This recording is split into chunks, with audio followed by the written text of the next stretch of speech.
एक बच्चे ने कहा, हमसे बड़ी भूल हो गई है, मेरी वजह से आपको पत्थर लगा और आपके आंसू आ गए। इस पर बुद्ध ने कहा, बच्चों, मैं इसलिए दुखी हूं कि तुमने आम के पेड़ पर पत्थर मारा तो पेड़ ने बदले में तुम्हें मीठे फल दिए, लेकिन मुझे मारने पर मैं तुम्हें सिर्फ भय दे सका। एक बार भगवान बुद्ध अपने अनुयायियों के साथ किसी गांव में उपदेश देने जा रहे थे।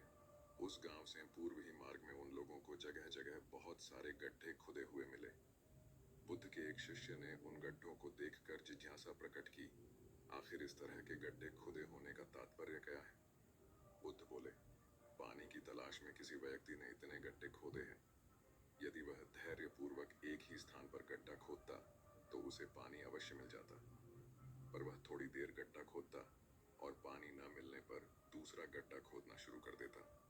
व्यक्ति को परिश्रम करने के साथ धैर्य भी रखना चाहिए। एक बार भगवान बुद्ध भिक्षा के लिए एक किसान के यहाँ पहुंचे।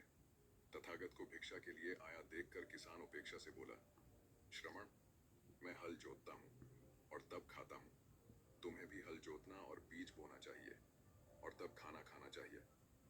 बुद्ध ने कहा, महाराज, मैं भी खेती ही करता हूँ। इस पर किसान को जिज्ञासा हुई। बोले, गौतम, मैं न तुम्हारा हल देखता हूँ, न बैल और न खेती के स्थल, तब आप कैसे कहते हैं कि आप भी खेती ही करते हैं? आप कृपया अपनी खेती के संबंध में समझाइए।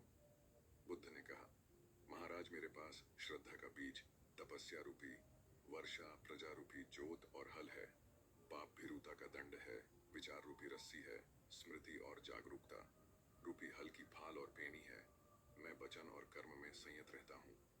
मैं अपनी इस खेती को बेकार घास से मुक्त रखता हूँ और आनंद की फसल काट लेने तक प्रयत्नशील रहने वाला हूँ।